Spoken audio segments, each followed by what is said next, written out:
我跟发小张浩合伙开饭店，说好3期分成，1年净赚200万，年底却只分了我10万。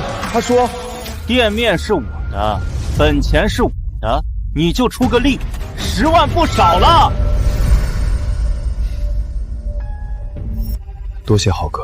我拿着钱转身离开，他以为我傻，好欺负。不料我拿着这笔钱，转头盘下对面门店单干。年后，张浩看着我在对面的餐馆开张，脸色煞白，当场崩溃。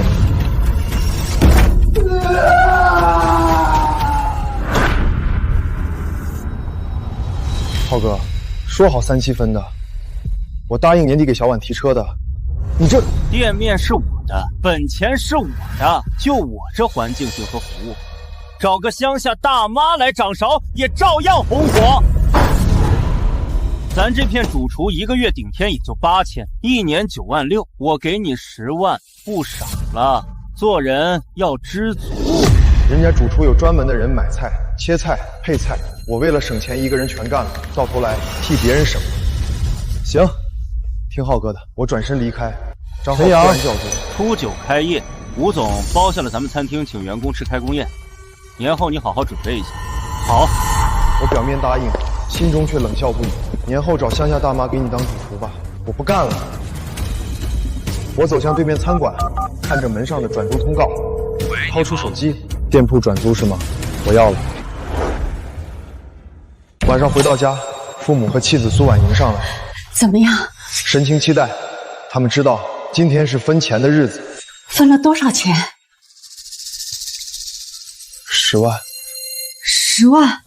张浩朋友圈说今年赚了200万，3期分成，怎么才10万？店铺和本金都是人家的，人家说我就出个力。出个力？谁不知道你一个人干了几个人的活？爸妈和苏婉神情都带着愤怒。这也太欺负人了！不行，咱就换一家，以你的厨艺。妈，我有点累，先洗洗睡了。哎，我妈还想说什么，被我爸拦住。行了，小杨心里有数。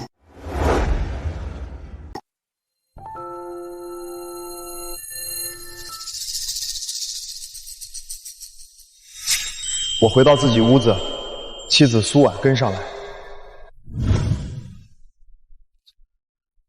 阿阳，我知道你心情不好，有什么不方便跟爸妈说，可以跟我说说。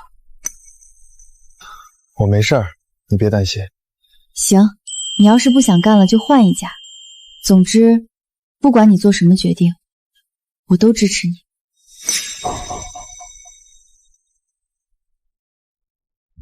谢谢，只是答应给你的车。没事儿，明年再换也没事儿。骑了那么多年电动车，都习惯了。我保证，明年一定让你提上新车。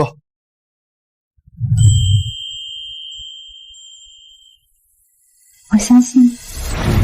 食材、员工、开业，时间太短，要忙活的事太多了。其他的都好说，可初9开业，大过年的，上哪去招服务员？年底的菜场格外热闹，我找到熟悉的食材商贩刘大壮。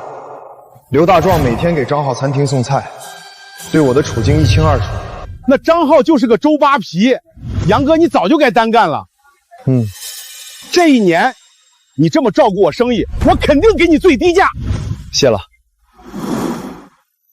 搞定了食材供应，我正想着去哪儿招服务员，张浩餐厅的服务员孙宇迎面走来。杨哥，好巧，正好有件事想跟你说一声，我年后不想干了，麻烦帮我跟张老板说一声，拿1份工资干2个人的活，太累了，我实在撑不住了。我心头一喜，孙宇是熟人，踏实勤快，用起来也方便。要不你来跟我干吧。孙宇明显愣了下，我连忙解释，我把对面的老王餐馆盘下来，打算单干了。你要是过来，每月工资加1000。真的吗？太好了，杨哥。小周也不想干了，要不我拉他一起吧？行，那就这样。采购和员工暂时搞定了，剩下就是开业的事儿了，里里外外得打扫一下。门牌也得换新的，还有开业花篮、鞭炮。就在我思索时，张浩电话打了过来。小杨啊，在哪儿呢？今天我们家聚餐，叫上叔叔阿姨和小婉一起来坐坐。好的，浩哥。小杨，快，就等你们了！叔叔阿姨，小婉，赶紧进来。浩哥，叔叔阿姨，菲菲，这就是我发小陈阳，我餐厅的厨子。啊，嫂子好。小杨，来，赶紧坐。小杨啊，这一年多亏你了，叔叔谢谢你。谢谢叔叔。张浩他爸举起酒杯，红光满面。叔叔知道，小浩今年赚了200万，只分你10万，你心里难免会不平衡。但有些就是命，有人天生就有当老板的命，有人永远只是打工的命。没办法，得学会接受。爸妈和小婉脸色立马难看起来。张浩连忙扯开话题：“爸，说这些干什么？来，咱们再喝一个，明年好好干，利润争取翻一番，到时候我给你涨工资。”多谢浩哥。客气，咱俩谁跟谁？我春节应酬多，店里就交给你了。吴总说了，只要开班宴让他满意，他公司就把公司的员工餐就交给我们，这可是长期生意啊。初八必须把所有食材准备好，绝对不能有任何问题。浩哥放心，我明白。初八准备食材，你找乡下大妈准备去吧，跟我没关系了。靠谱。知道吗？我听说有人拍下对面老王的餐馆要开饭店。我内心轻微咯噔一下，平静道：“是吗？”千真万确，也不知道是哪来的傻子，都不打听打听吗？整条街的餐厅都被咱们按趴下，他竟然还敢开在咱们对面，简直自取其辱！张浩笑容尽是嘲讽和轻蔑，却不知道他口中的傻子就是我。晚上回到家，苏婉进了卧室，再也忍不住替我鸣不平。当着爸妈的面，我没好意思说。张浩他爸说话也太难听了，什么叫打工的命？要是没有你，我明年不想跟他干了。你看，我抬头，平静打断。我支持你。那我明天就把工作辞了。你厨艺那么好，没必要耗在他身上，咱们重新找。第二天，我去图文店订门牌和开业花篮。陈先生，您放心，初9之前门牌一定给您换好。行，记得蒙上红布，我要在初9当天接盘。没问题。我刚走出图文店，一辆崭新的大奔迎面驶，打开车窗，林菲菲开车，张浩副驾。小杨，干什么呢？打点材料，浩哥。你这是？试车。你嫂子想买辆车，带她来试试。张浩神情炫耀，却忘了我媳妇儿也想提车，却因为他黑了分成，大冬天的只能继续骑电动车。你忙，我先走了。张浩脸上洋溢着幸福而得意的神情，升上车窗离开。看着离开的大奔，我发誓迟早要给小婉提一辆。一个打工的，跟他打什么招呼？耽误我试车。我走在回家的路上，手机突然震动，张浩的消息弹出：小杨，你嫂子买车差点钱，你那10万先转过来，给我应个急。看着张浩的消息，我心中冷笑，嘿，我分成给女朋友买豪车也就算了，还惦记我这10来万。我无视信息，可接着手机响起，是张浩打来的，我直接挂断。喂，张浩刚才给我打电话，说借钱周转，给你发消息没有回，打电话也没有接。不用理他。行，那他再打我就说钱已经被花了。晚上我回到家，爸妈正坐在沙发上。听说你不想跟张浩干了，我和你妈特地托关系找了几个去处，你看看有没有你想去的。妈拿出一张纸，上面写了好几家餐馆酒店的情况和待遇。爸妈，本想过段时间稳定了再跟你们说的，其实盘下张浩对面餐馆的是我准备单干。什么？单干？爸妈有些意外，单干风险太大，万一亏了。妈有些担心，咱儿子的手艺能帮张浩赚钱，怎么会亏？小杨，爸支持你，这卡里有5万块钱，你先拿着。爸，我不能要，我拿着。餐馆刚起步，要用钱的地方多。爸没本事，帮不了你，只有这点心意了。谢谢爸，你放心，我以后一定加倍还你。傻孩子，一家人，什么还不还的？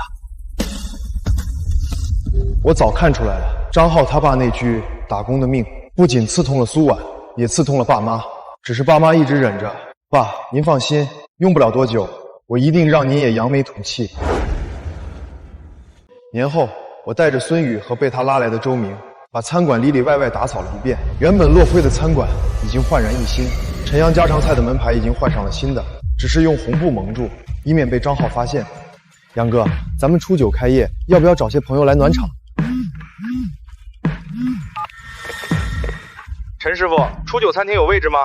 京城甲方老板带队来考察，嘴刁得很，估计只有您的厨艺能搞定他，想在您那儿订2桌。韩总，初9没问题，只是我已经从浩哥那儿离开，在他对门开了个新餐馆。您要是不嫌弃我地方小，我给您打折。只有2桌人，小点没问题，只要干净就行。我只认您的厨艺。您放心，保证干净。那咱初9见。正好有暖场的了，开业第一天必须好好准备。明白，浩哥。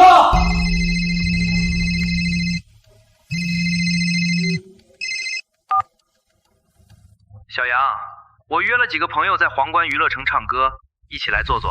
好的，浩哥，我挂了电话。孙宇忍不住问道：“杨哥，你还没告诉张浩？以他的脾气，要是知道我单干，肯定会想办法阻止。初9直接给他个惊喜。”孙宇和周明眼前一亮，我知道他们同样被张浩压榨了1年，也想看看初9当天张浩突然发现我单干时的表情。浩哥牛逼，80万的奔驰说买就买。菲菲喜欢，我随手就买了。浩哥会赚钱还会疼人，嫂子真是好福气啊！是啊是啊。小杨，你终于来了，快快快，赶紧坐。浩哥，这谁啊？我餐馆的厨师陈阳，酒量好，今天他替我喝。我心中不是滋味，张浩却没有丝毫察觉，嬉皮笑脸靠过来。最近应酬太多，我今天真喝不下了，你帮我打一下。我以为他是真心想请我放松一下呢，没想到。好的，浩哥。来，兄弟，既然浩哥说了，我敬你。谢谢。兄弟，这种场合，浩哥能叫你是看得起你，你以后可得好好表现。来，咱俩喝一个。好。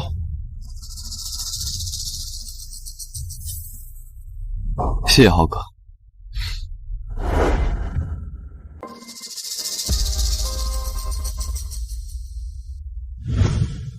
小杨，我生意越做越大，应酬也越来越多，最近店里就全靠你了。尤其是明天的开班宴，吴总的长期订餐必须拿下。浩哥放心。好兄弟，我就不送你了。浩哥。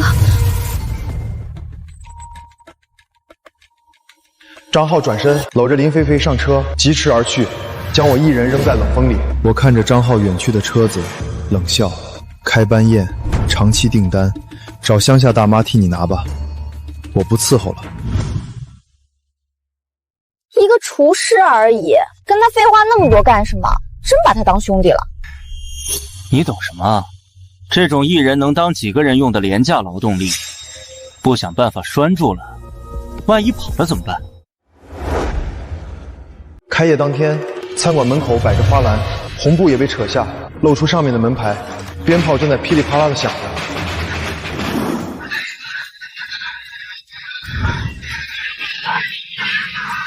屋内，韩总陪着甲方的秦总团队吃得热火朝天。秦总，这菜怎么样？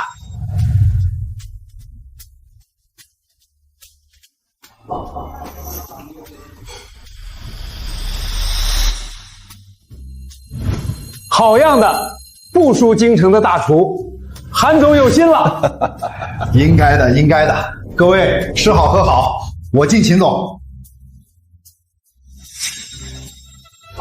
来，让一让。孙宇和周明也忙得不亦乐乎，总之相当红火。而对面，吴总带着2大8员工满脸期待地赶来，迎接他们的只有张浩餐厅景帝的大门。吴总，这餐馆怎么没开门啊？妈的，张浩这小子什么意思？我年前订的开饭宴，他今天竟然连门都不开。此刻，张浩还在跟狐朋狗友喝酒，享受着对方的恭维。浩哥，今年赚钱记得带带兄弟啊！是啊，兄弟们都想跟着浩哥起飞呢。好说好说，没问题。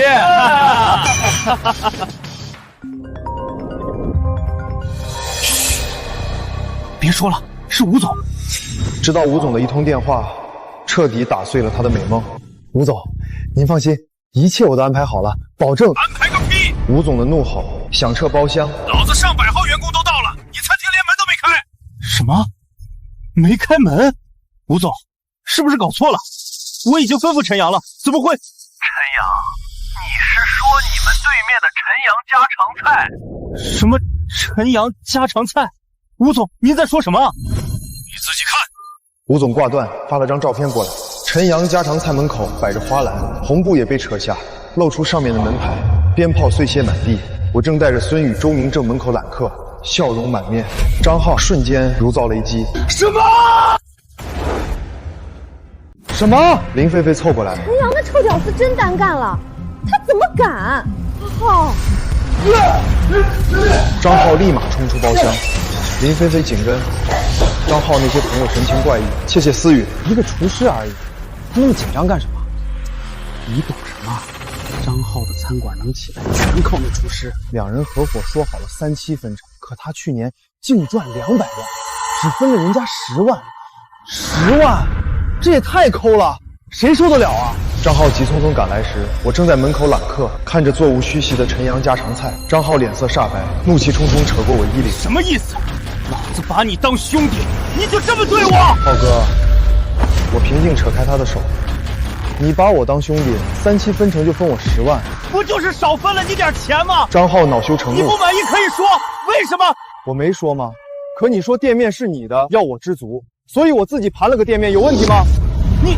张浩还想说什么？吴总怒气冲冲地冲过来，甩手给了张浩一巴掌。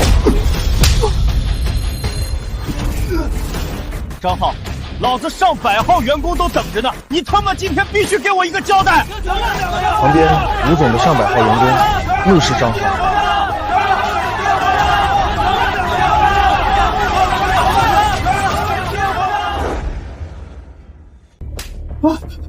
张浩畏惧，连忙往我身上甩锅。吴总，您听我解释，我也是被这家伙坑了。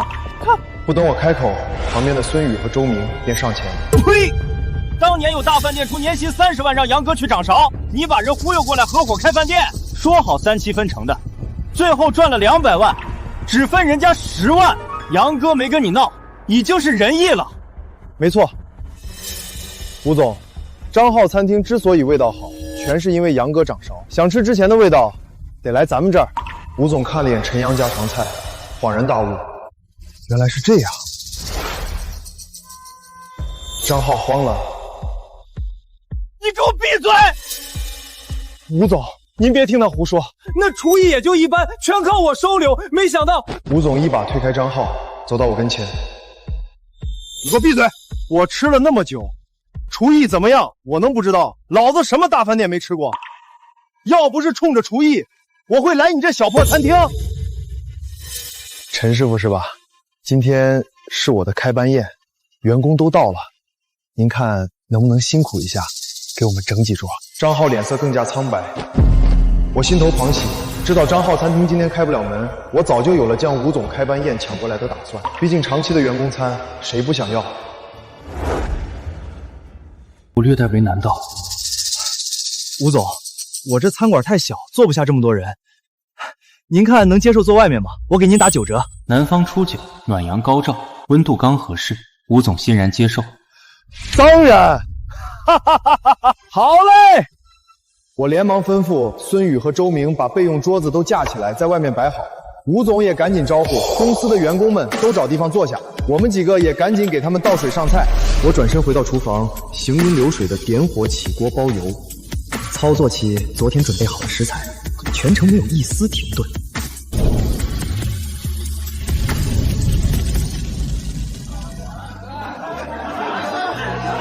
这顿饭吴总吃得很开心。爸妈听说我今天生意火爆，也急匆匆赶来帮忙。我怕他们累着，就安排他们去路口帮忙发传单。事后我不出所料，拿下了吴总公司的员工餐业务。陈师傅，从今天开始，我们公司员工餐业务就交给你了。吴总放心，我一定用最新鲜的食材，绝不辜负您的信任。看着吴总的大巴离开，我心中欣喜不已。有了吴总的长期业务，我的餐馆便算正式立足了。对面的张浩看着这一切，脸色阴沉的似乎要滴出水来。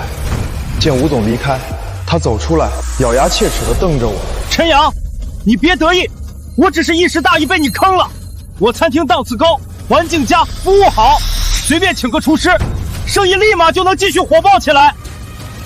到时候你就等着关门吧。当天下午，张浩餐厅门口便贴出了招聘启事，高薪招聘厨师。我毫不在乎。晚上回到家，我迫不及待地跟苏婉报喜。听完今天的事情，苏婉满脸激动。今天开业净利润将近1万，这么多！韩总、吴总捧场，里里外外都坐满了，吸引了不少新顾客。我跟苏婉解释，以后大概率赚不了那么多，不过保守估计一天2、3千应该没有问题。小婉，你放心，我一定尽快赚到钱，把车给你提了。阿阳，提车的事儿不着急，如今餐馆刚起步，用钱的地方多，先存着以防万一，等宽裕了，咱们再提车。我心里一阵感动，暗暗发誓，一定让她过上比林菲菲更好的生活。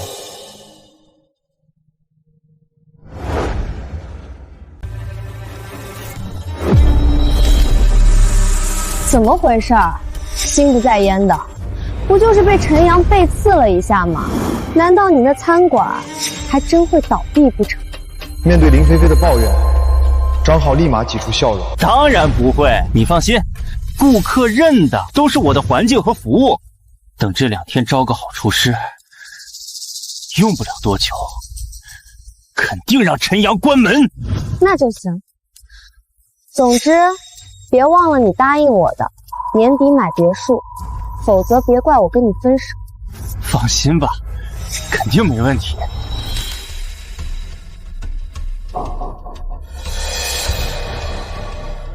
然而，大厨看不上张浩的小餐厅，普通厨师又达不到张浩的要求，不得已，张浩一路将底薪提升到2万，才招到一个令他满意的厨师，叫李火根。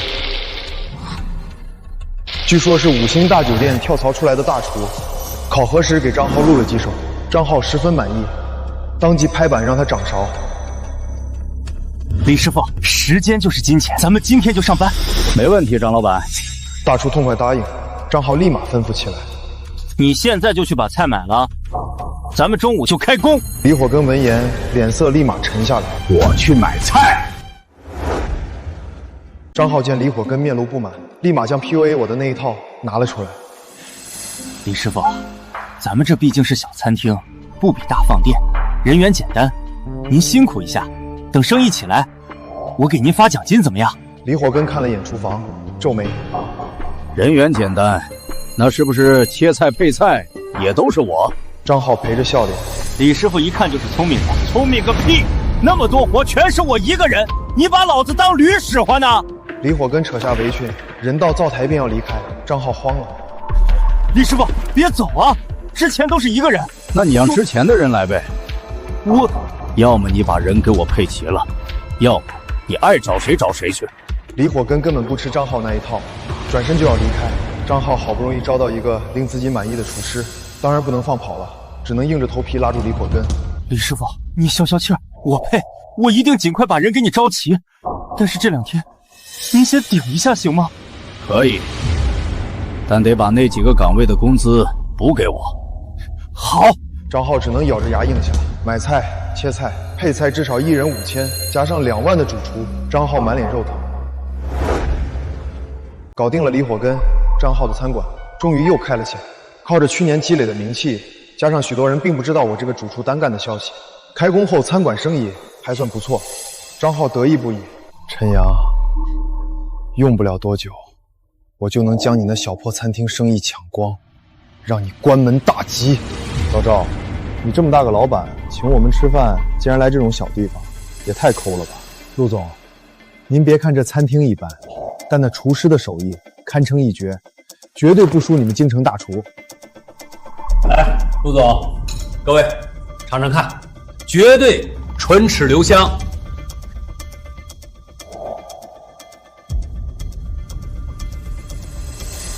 怎么了？一般啊，老赵似乎没你说的那么好啊。不能吧？不信你尝尝。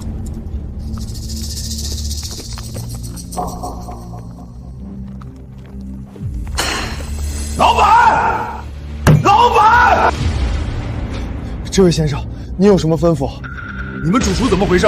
我特地带贵客过来，这么关键的时候，他给我掉链子。张浩面露惊慌，可能是厨师今天状态不佳，您稍等，我这就让他重炒。就在张浩慌张解释时，又一个顾客进门，却被同伴叫走。怎么还来这家？他们家主厨单干了，在对面开了新餐馆，想吃之前的味道得去对面。真假的？骗你干什么？走走走。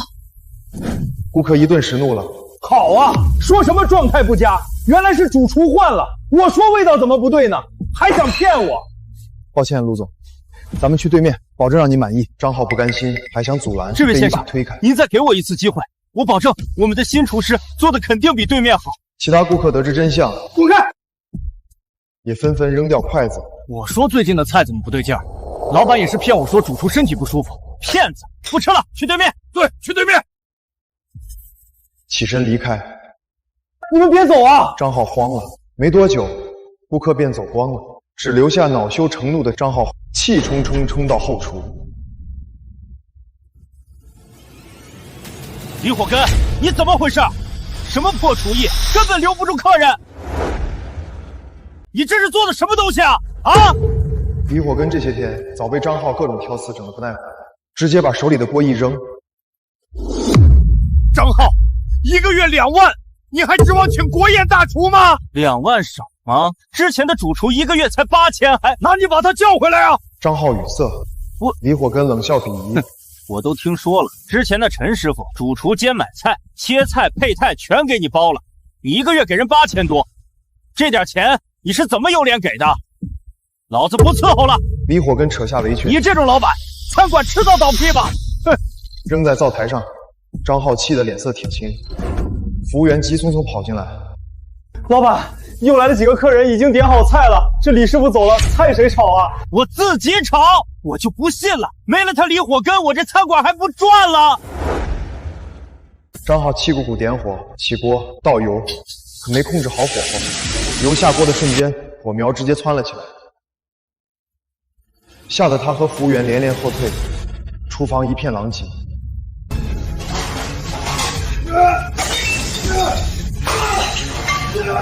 服务员连连后退。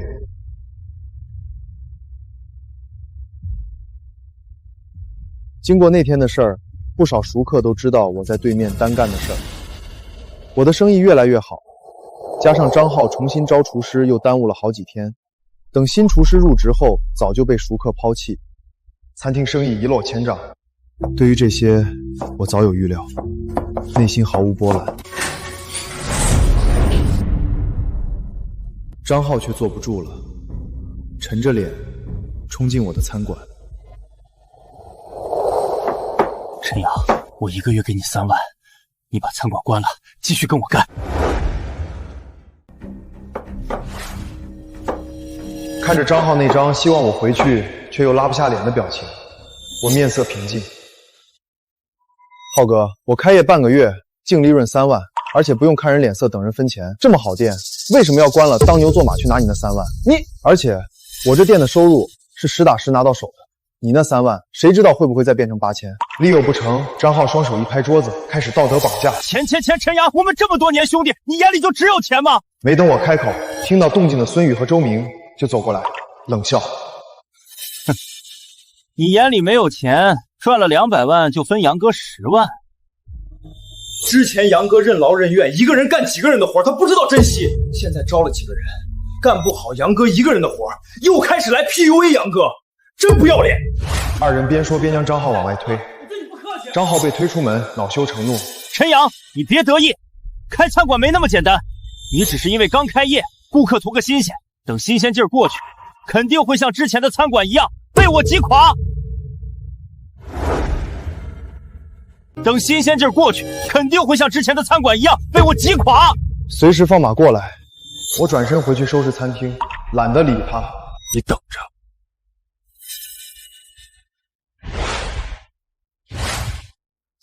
张浩心里清楚，比厨艺拼不过我，便打价格战，所有菜品7折，还有各种叠加难减，同时在网上各种投流宣传。不少对口味要求不高的客户被他吸引，张浩生意逐渐再度火爆起来，而我的客流量比之前少了30%。看着我的餐馆，张浩神情得意：“陈阳，我去年赚了那么多，有的是钱陪你耗到关。”看着张浩餐厅再次爆火，孙宇面露担心：“杨哥，张浩的餐厅竟然起死回生了，咱们会不会……”我毫不在乎，餐饮的利润就那么点儿，我们这边人气虽然差了点儿，但每一盘菜都有得赚，加上吴总的员工餐，稳赚不赔。张浩那边绝对是亏本赚人气，看谁耗得过谁。一切跟我预计的差不多，张浩的餐馆看着火爆，但扣除成本和投流，每天都得烧掉好几千。而我的餐馆虽然没那么火爆，但每天都有小几千的利润。2、3个月下来，我逐渐站稳脚跟，利润稳步上升。张浩已经快支撑不住。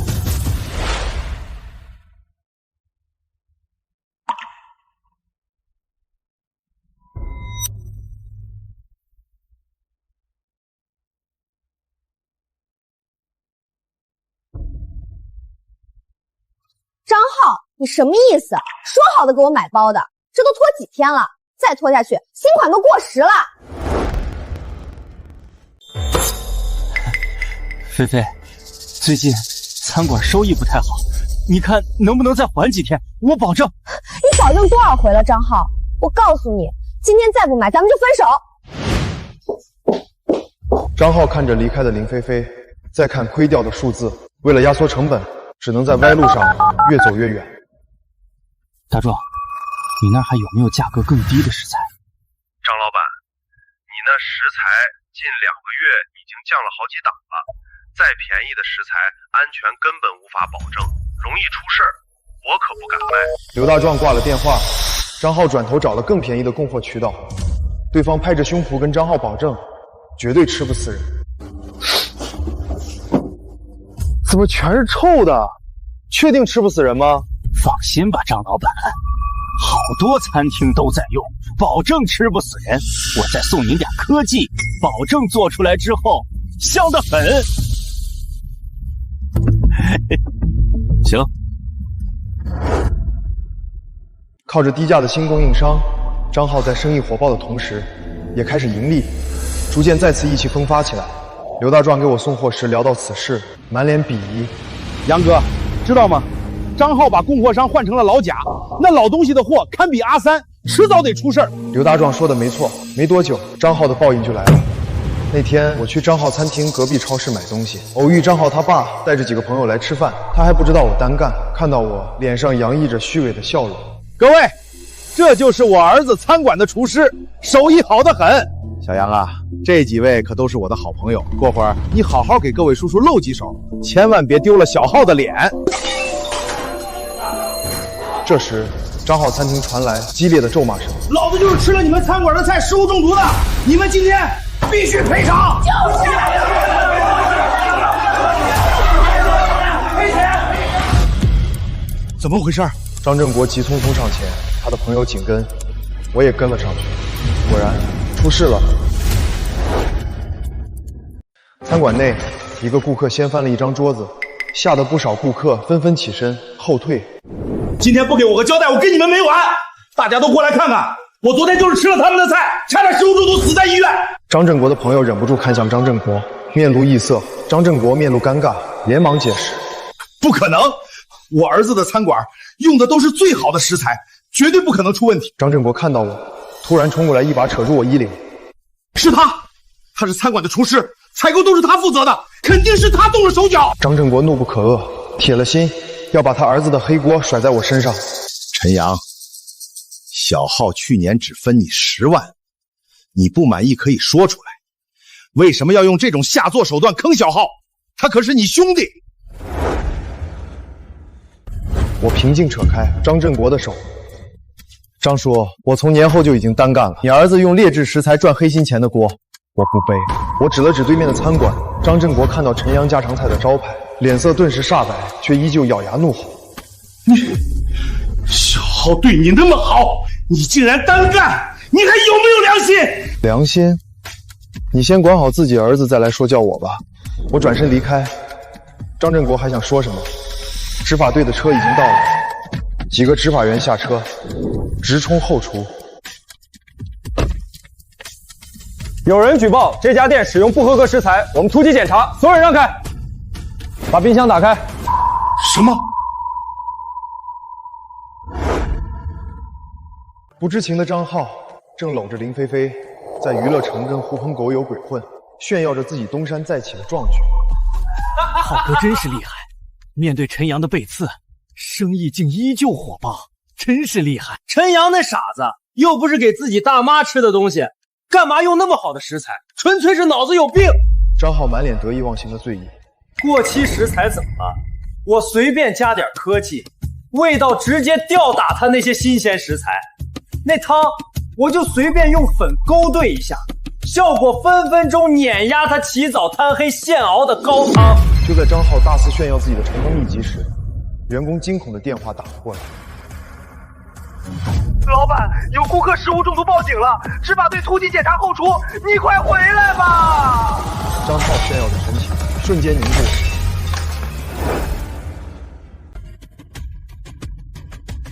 张浩急匆匆赶回来，看到张振国。啊！你怎么在这？小浩，你跟爸说实话，你的食材到底有没有问题？张浩还没来得及掩盖真相，执法员便提着许多瓶瓶罐罐走了出来。张浩是吧？经检查，你的餐馆存在重大食品安全问题，同时查出大量非法的食品添加剂，需要查封整改，麻烦跟我们走一趟吧。张浩脸色瞬间惨白，嘴唇打着哆嗦。怎么会这样？老贾不是说没问题吗？执法员押着张浩离开，周围顾客指指点点。这黑心老板为了赚钱也太没底线了！果然便宜没好货。张振国，你这个混蛋！张振国的几个朋友也满脸鄙夷，天天跟我们炫耀他儿子怎么厉害，原来是赚的黑心钱。这饭我们可不敢吃，怕被毒死。这些人天天听张振国炫耀他儿子，眼红的要死。现在见张浩出事儿，一个个都忍不住幸灾乐祸起来。张振国老脸挂不住，全身一僵，当场心脏病发作，被救护车拖走。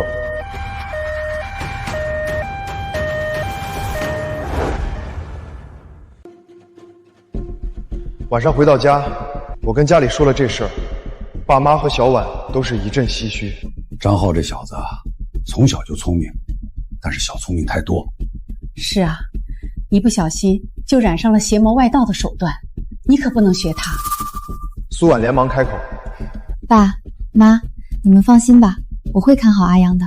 好，妈知道这辈子能娶到你是小杨的福气，妈不求你们大富大贵，只要过得幸福安稳就好。看着温馨的一家，我暗暗发誓，一定要好好赚钱，让爸妈和苏婉都过上好日子。张浩交了好大一笔罚款，并承诺限期整改，这才被执法出来。出来后便急匆匆赶往医院。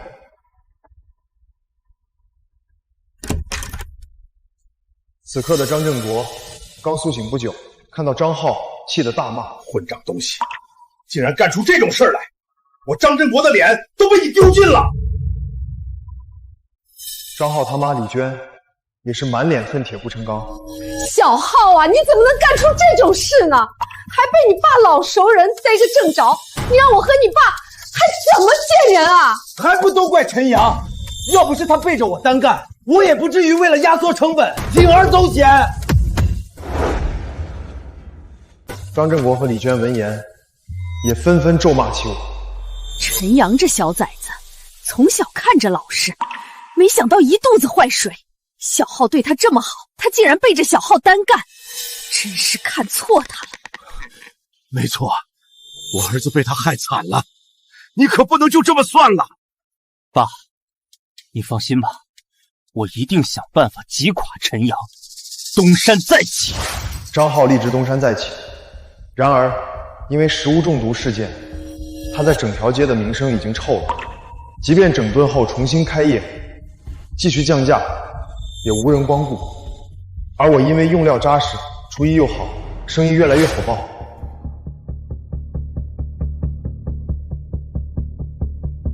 张浩，你怎么回事？说好给我弟弟买车的，钱呢？本就心力交瘁的张浩再也撑不住了。钱，天天就知道钱，餐馆都这样了，我爸还躺在医院呢，你就知道要钱，不知道替我分担一点吗？张浩，你别忘了，当初你追老娘的时候，发誓让我过好日子，我才跟你的。现在没钱了，还指望我关心你，你脑子坏了吧？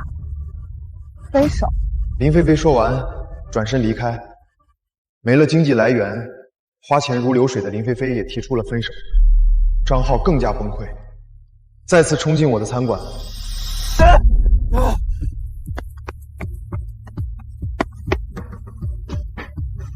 浩哥，咱们之间貌似没什么好说的吧？我很忙，慢走不送。我语气平静冰冷，张浩脸色铁青，似乎受了莫大的屈辱，最终还是咬牙道，试图摆出昔日老板的架子。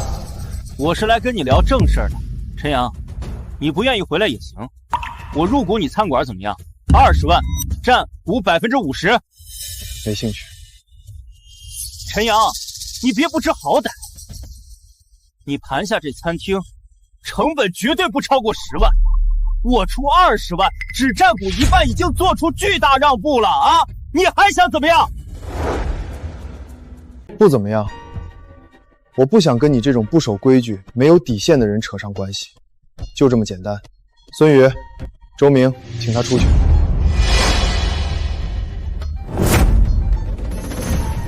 陈阳，这么多年，兄弟真要赶尽杀绝吗？我没有搭理。孙宇和周明则满脸不屑。杨哥只是开了个饭店而已，怎么就赶尽杀绝了？自己厨艺不行，做人不行，这么晦气，谁敢让你入股？想让杨哥带你赚钱还拉不下脸，都快破产了，也不知道你高贵什么。孙宇和周明转身回餐馆，张浩神情怨毒。陈阳，这么火爆的生意，原本应该是我的，你却想吃独食，我跟你没完！我本以为张浩只是说狠话，可没几天，我的餐厅就出事了。中午生意最火爆的时候，几个顾客冲进餐厅，一口咬定在我餐馆吃坏了肚子，要报警索赔。昨天就是吃了你们家的菜，食物中毒挂了1天的水，你们必须赔偿。我连忙出来解释，我们餐馆用的都是新鲜食材，肯定不会出现这样的情况，一定是误会，请给我点时间，我一定查明情况，给大家一个交代。少废话，肯定又是个黑心商贩，我要报警。没多久，执法队便赶了过来，有人举报你们餐馆存在食品安全问题，请跟我们走一趟吧。执法员前往厨房搜查之后，将我带到执法队。收到消息的爸妈和小婉急匆匆赶来。小杨，这到底是怎么回事？妈，别担心，没做亏心事儿，不怕鬼敲门。我食材都是最新鲜的，肯定是误会。我相信阿阳。没错，我儿子绝对不会干那种黑心勾当。家人的信任让我十分感动，可与此同时，张浩却在网上大肆控诉抹黑。你们可别被陈阳骗了，他从小就喜欢偷奸耍滑， 1年前没有工作，是我收留了他，把他当亲兄弟照顾。可他倒好，转头就背着我单干，撬我员工，抢我生意，简直无耻至极。看着这一幕，爸妈和小婉气得咬牙切齿。这个混蛋，简直血口喷人！我们也没有落井下石吧？说不定就是他搞的鬼，有可能。爸妈说的没错，没多久，执法员就查明了真相。合作那么久，张浩对刘大壮的情况早已十分熟悉。昨天悄悄溜到菜场，趁刘大壮没注意，偷偷在他为我准备的食材上下了药。他以为做的神不知鬼不觉，却不料菜场暗处装了监控。张浩被押来的时候，我正走出执法队大门。张浩看到我，痛哭求饶：“小杨，我错了，我就是一时鬼迷心窍。陈阳，我求你了，我求你了，你签个谅解书，救救我，救救我，行吗？我不想坐牢啊！”事后，警方也公开真相，还我清白。本就臭了的张浩，再次引来全网谩骂。他妈过来求我出具谅解书，想减轻张浩的处罚。小杨啊，小浩已经知道错了，你就看在这么多年的情分上，高抬贵手，把谅解书签了吧。他爸还躺在医院呢，他不能坐牢。我看着他妈的哀求，眼底没有一丝同情。多年情分，他暗中给我的菜里下毒，要不是那地方有监控，坐牢的就是我了。他会对我高抬贵手吗？阿姨，客人还等着上菜的，慢走不送。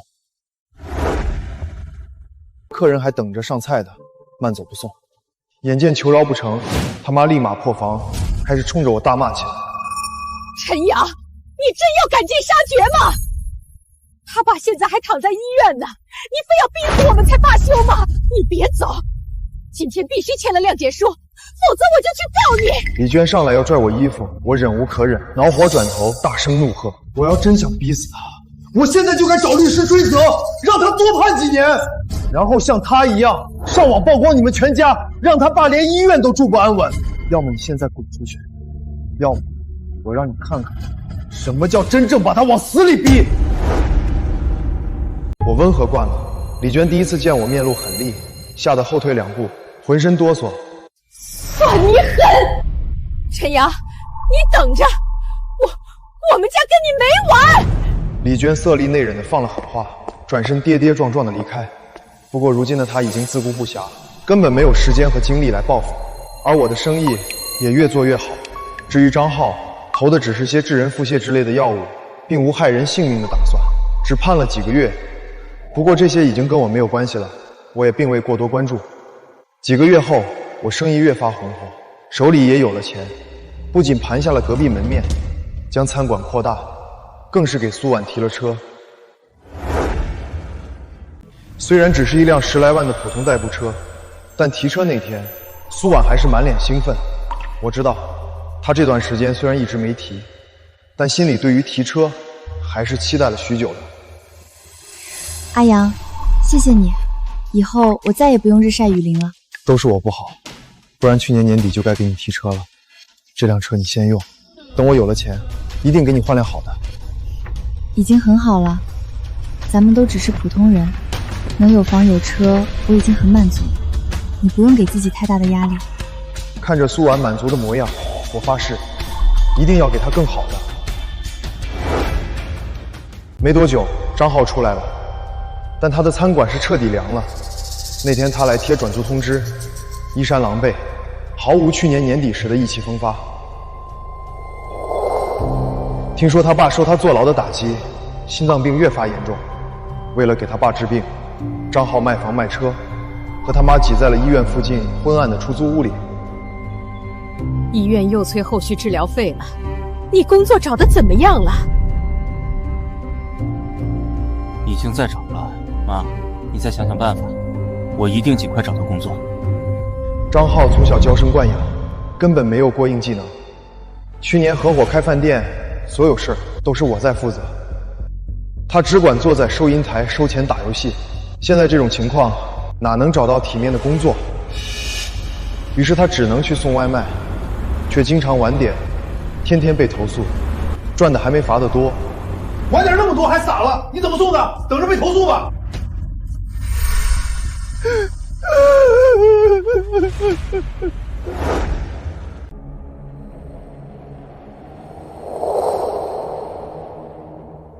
送外卖不成，他只能又去找别的活。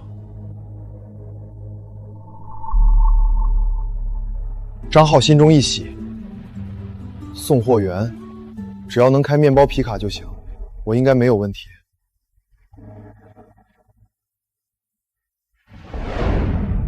刚要进门应聘，刘大壮从食材超市走出来。刘大壮，张浩，你出来了！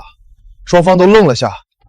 刘大壮见张浩目光落在招聘通告上，顿时明白了什么。想应聘，就你这种投毒的社会败类，我的店可不敢用。赶紧滚吧！你的店？没错，这是我新开的食材超市。刘大壮面露自豪，他这些年勤勤恳恳攒了不少钱，上个月拿出来开了这么一家食材超市。张浩满脸难以置信，怎么也没想到，以前自己看不上的刘大壮，如今也有了这么大的超市。让你滚，没听见吗？刘大壮不耐烦地将张浩推开，张浩委屈愤怒，却无可奈何。妈，我已经在找了，你先想办法再撑一段时间啊！小浩啊，医院又催交钱了，你什么时候能把钱交上？我现在也在想办法，你别着急。这时，林菲菲恰好路过，依旧光鲜亮丽，时髦贵气，与张浩的落魄潦倒形成鲜明对比。菲菲，张浩如同看到救命稻草，冲了过去。张浩的突然出现吓了林菲菲一跳，连忙后退。看到张浩，面露嫌弃：“哦，张浩，你出来了。”菲菲，我爸现在躺在医院，急需手续费，你行行好，把我当年给你花的钱还我行吗？林菲菲面露鄙夷：“张浩，你是不是男人？恋爱期间给我花的钱还想要回去？”菲菲，我也是没办法，求你看在多年情分上帮我一把。滚！林菲菲本能甩起手中价格不菲的包，想要逼退张浩。张浩还想上前，一个魁梧大汉立马冲过来：“干什么呢？”看到那大汉，林菲菲立马冲过去：“亲爱的，没什么，就是这个臭乞丐想要钱，我不给他就缠着我。”吴彪怒视张浩：“臭乞丐，敢骚扰我女朋友，你想死吗？”看着人高马大的吴彪，张浩满脸畏惧，灰溜溜离开。林菲菲则抱着吴彪胳膊，满脸崇拜：“亲爱的，你太厉害了，人家好崇拜你啊！”应该的。看着这一幕，张浩心如刀割，怨恨无比。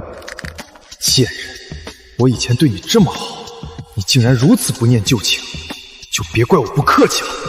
张浩从小性格冲动极端，哪能咽下这口气？那天我陪苏婉逛商场，恰好看到张浩堵住即将开着豪车离开的林菲菲。贱人，当初要不是天天跟我要钱买这买那，我怎么可能只分陈阳10万？又怎么可能沦落到今天？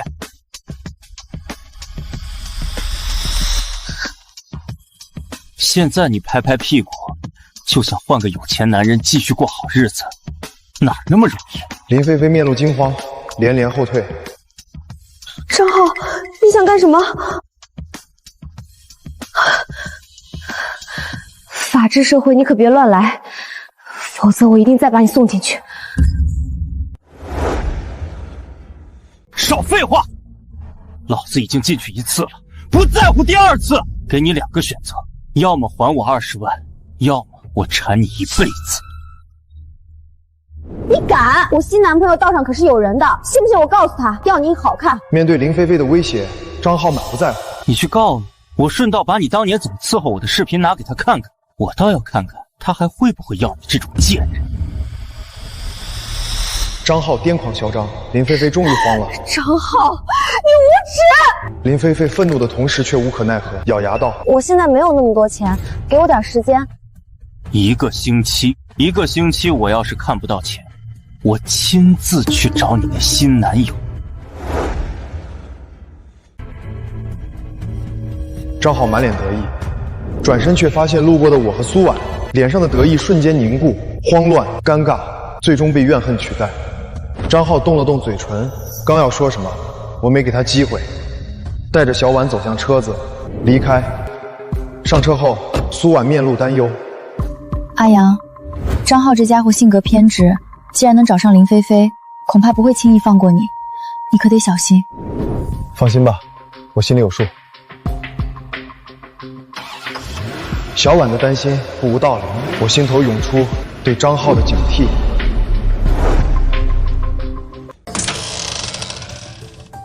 小浩，医院又催了，再不交钱就要终止你爸的治疗。妈，再等几天，再等几天就有钱了。我去找林菲菲了，她答应还我20万。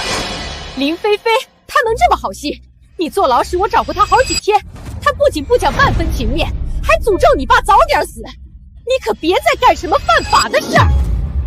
放心吧，妈，我心里有数。张浩神情复杂，妈，我今天看到陈阳了，他们两口子穿戴比以前好多了。陈阳这半年估计没少赚。听到这话，李娟面露怨毒。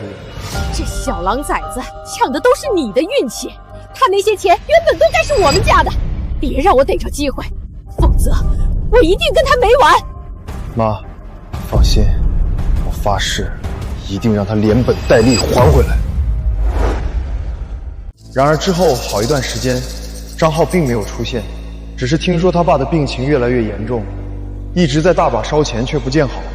再后来，偶然听刘大壮提及他又看到了张浩，在一家装修公司当小工。不过这些跟我已经没有关系了。我餐馆口碑越积越好，生意也越做越大，短短2年已经开了3家分店，更是盘下了市中心一处500平的店面，准备开一家高档中餐厅。都给我打起精神来！这家老板可是咱们公司的老客户，这次更是定了咱公司最高规格的装修套餐。谁敢拖后腿影响进度，我跟他没完！陈总，您来了。我不经意抬头，看到角落的张浩，张浩也看到了我。我有些意外，却并没有表露。张浩则立马转过头去，避开我的目光，隐藏尴尬。我并没有将这小插曲放在心上。张浩在我心中已经跟陌生人无异，掀不起丝毫波澜。只要他别招惹我，我都懒得多看他一眼。真好啊！我们商讨完，一辆红色的法拉利停在餐厅门口，车窗降下，露出苏婉的面庞。上个月刚给他提的新车，半年前我们更是换了个大房子。如今我已经实现了当初的誓言，让苏婉过上了好日子。苏婉也瞥见了张浩，却并没有露出什么异色，冲着我笑着叫道：“阿阳，忙完了吗？差不多了。”我又跟工头交代了几句，便要离开。工头满脸堆笑着送我上车，看着红色法拉利离开的背影，满脸羡慕。真是一对令人羡慕的神仙眷侣。只有张浩神情复杂。车内没有外人，苏婉眼底流露出些许担忧。刚才那是张浩。我知道他的担忧，连忙安慰道：“这2年的现实对他的敲打，足以将他的棱角磨得差不多了，应该不会乱来。就算他真有什么念头，咱们早已今非昔比，也不用怕他。”也是，不过也不能掉以轻心。我猜的没错，张浩这2年确实已经被磨光了棱角，可就在当天，因为一次意外，再次激发了他心中对于我的恨。张浩干活时走神，出错好几次，弄废了好几块昂贵材料，工头一怒之下将其开除。张浩，你知不知道这些材料有多贵？一连弄废好几块，你是猪吗？老子不养废物，赶紧收拾东西滚蛋！张浩脸色苍白，哀求：“杨哥，你不能这样，求你再给我一次机会。我爸还等着交手术费呢，我要是没了工作，他的手术费该怎么办？关我什么事？滚蛋！我要是没了工作，他的手术费该怎么办？关我什么事？滚蛋！否则我让你把这几块材料一起赔了！”工头撞错了胳膊，一把提起张浩扔出门去。张浩转头就把这一切怪到了我的头上。陈阳，肯定是你搞的鬼！这2年我已经不跟你计较了，你为什么还要把我往死里逼？今天你必须给我一个交代！陈阳，我已经一忍再忍，你为什么还要赶尽杀绝，搅黄我的工作？你知不知道，那是我好不容易才找到的工作？莫名其妙，我直接挂掉电话，继续忙自己的事。如今我生意越做越大，根本没有时间陪他浪费。张浩不甘心，还想纠缠。电话响起，他妈急切的声音传来：“小浩，你在哪儿？你爸病情突然加重，医生说要尽快手术，你赶紧过来。”什么？张浩急匆匆赶往医院，满脸不甘。抢救室外，张浩急匆匆赶到，李娟满脸焦急：“小浩，你手里还有钱吗？医生说了，这次手术费得要20万。20万？我这2年赚的钱全都给爸治病了，哪还有钱？你赶紧想想办法吧！办法！张浩满脸焦急。陈阳，对了，我爸这样都是他害的，他必须负责。他现在那么有钱，拿20万肯定轻而易举。我现在就让他拿钱。张浩掏出电话给我打来。陈阳，我爸现在急需20万手术费，他变成这样全是你害的，你必须把这钱掏了。陈阳，我爸现在急需20万手术费，他变成现在这样，全都被你害的，你必须把这钱掏了。我再次挂掉电话。陈阳，你把我爸害成这样，真要见死不救吗？你怎么这么恶毒？你当年要是信守承诺3期分账，还会有后来的事吗？所以，谁才是罪魁祸首？陈阳，我不想跟你废话，我爸快不行了，我再次按掉电话，并拉黑张浩。对于这种死不悔改的人，我一个字都不想多说。他若是认错道歉，诚心诚意跟我开口，我或许会借他20万。可是不是我心狠，而是这锅我不能背。我要是掏了钱，张浩不仅不会感恩，还会认为是我心虚了，更会认为一切都是我的错。以后遇到任何事都会甩在我身上，这将是无底洞。小浩，陈阳那小子怎么说？他竟然拉黑我！这个挨千刀的没良心的东西，你爸可是看着他长大的，他怎么能这样？妈，你别着急，我这就去找他。张浩急匆匆离开，冲向陈阳家常菜。张浩冲进陈阳家常菜的时候，我不在，孙宇和周明将他拦住。2人作为最早跟随我的心腹，全都晋升了我第1家店的副店长。陈阳呢？让他出来！我爸被他害成了这样，他凭什么不掏钱？闭嘴！你当年但凡有点良心，老老实实给杨哥分钱，会有现在这种情况吗？你爸能有今天，全是你害的，你才是罪魁祸首。你闭嘴！你胡说！分明是陈阳害的我爸！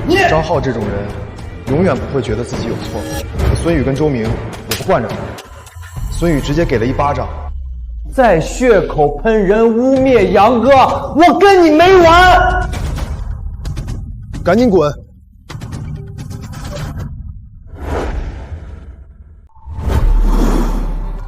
！2人将张浩拽出门，张浩愤怒无比。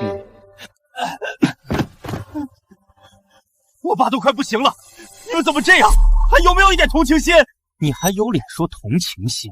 我妈当年车祸要手术，我低3下4跟你借钱的时候，你有同情心吗？当年孙宇他妈出了车祸，急需2万手术费，孙宇都快给张浩跪下了，张浩眼都没眨，还顺手花3万给林菲菲买个包，还是我给他拿了1万应急。喂，张浩还想说什么，可电话再次打来，他爸没撑住走了。张浩他爸的葬礼自然没有邀请我，我也没去，一直在忙着新店的装修，关系到这份上，早就断了。苏婉有些担心张浩会报复我，对此我一直有所警惕，只是没想到张浩竟然比我想的还没底线，竟然绕过了我，冲着苏婉去了。那天正是新餐厅开业的日子，爸妈和不少宾客都来捧场，十分热闹。小杨啊，小婉怎么还没到？你赶紧打电话问问。好，我掏出手机，刚要打电话，苏婉电话打了过来，我嘴角不禁上扬，接通电话，传来的却是张浩怨毒的声音。陈阳，苏婉在我手里，不想她出事就给我滚过来！我顿时如坠冰窟。我没敢告诉爸妈，只说苏婉路上车坏了，让我去接她一下，同时让孙宇和周明帮我招待一下宾客，便急匆匆离开。小婉，我急匆匆赶到张浩说的废弃厂房，苏婉正被绑在椅子上，看到我，张浩手里拿着刀，满脸怨毒。哎呀，陈阳，你终于来了！张浩，你到底想干什么？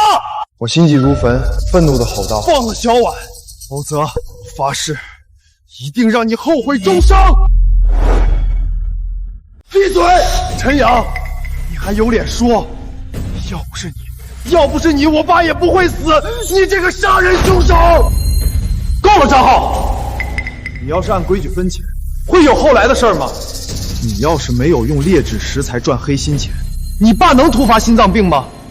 你要是没有坐牢，你爸也不会因为你病情加重。你要是认错道歉，好好来借钱，你爸说不定不会死。你才是害死他的罪魁祸首，怪不得别人！你胡说！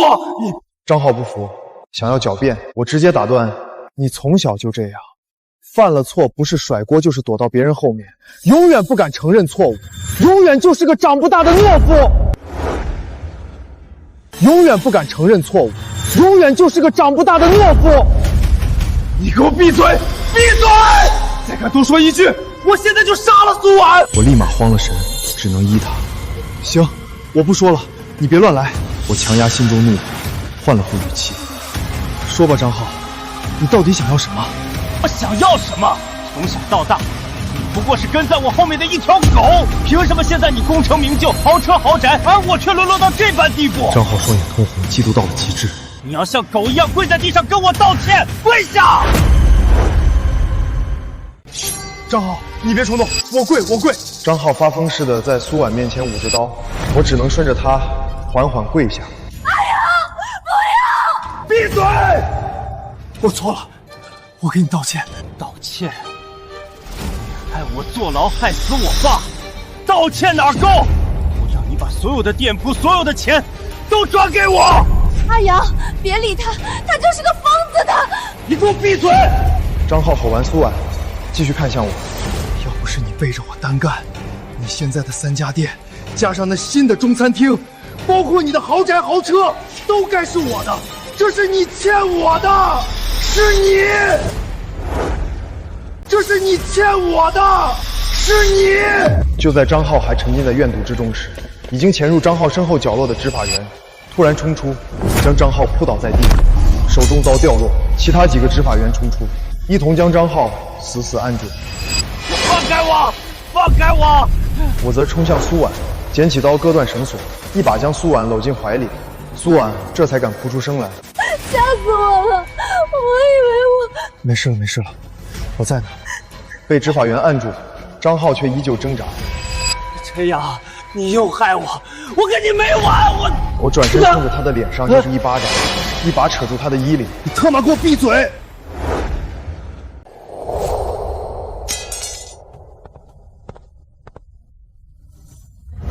你黑我分成我忍了，你想方设法搞垮我餐厅，我也没有计较。你给我菜里下毒，网上造谣泼我黑水，我也只是任由执法队公事公办，没有挟私报复。但你千不该万不该对小婉出手。这次我一定找最好的律师追责到底，让你按最严重的情节判。张浩脸色苍白，还有你妈，一次次纵容你害我。等你坐了牢，我有的是手段，让他一个孤寡老人永无宁日。张浩彻底慌了。陈阳，祸不及家人！我抬手又是一巴掌，双手提起他的衣领，绑走小婉的时候，怎么没想到祸不及家人，污蔑我报复你是吧？接下来我让你看看什么叫真正的报复。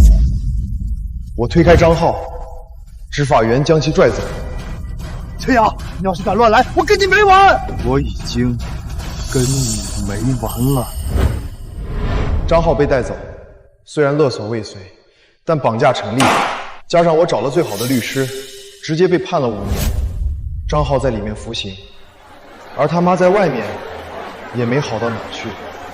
作为绑匪母亲，走到哪儿都会被指指点点。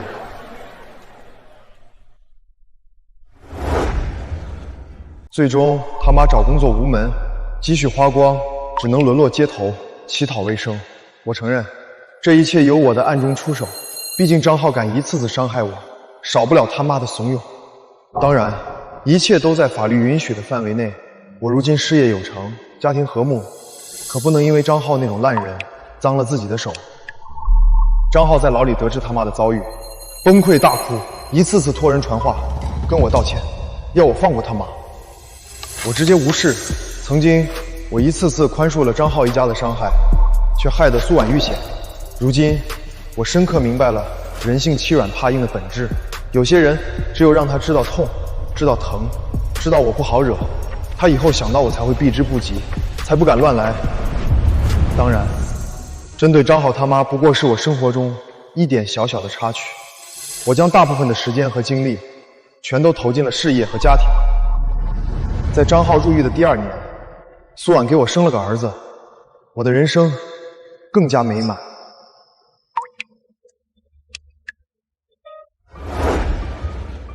我的事业越做越红火，分店也越开越多。5年转眼过去，我的餐馆已经成了全市有名的连锁店，而张浩也从牢里出来了。我说过，我跟他没完，我要让他想到我就避之不及。因此，他出来后也是求职无门，只能跟他妈一样沿街要饭。这一天，我跟苏婉抱着3岁的儿子逛街，抬头瞥见一个狼狈的身影，衣衫破旧，满脸脏兮兮的，正是张浩。看到苏婉眼中的仇恨和警惕，张浩顿时吓得惊慌失措，跌跌撞撞离开。而我要的就是这效果。爸爸，刚才那是谁啊？不认识，不用理他。宝贝，爸爸今天带你去游乐园怎么样？好啊好啊。儿子挥舞着小手，满脸兴奋。苏婉宠溺地在他小脸上亲了一下。我们一家3口的笑声在路上回荡。角落里，张浩看着这一幕，神情复杂。2个大汉走出，怒喝：“看什么看？还想对陈总家人图谋不轨？不敢！”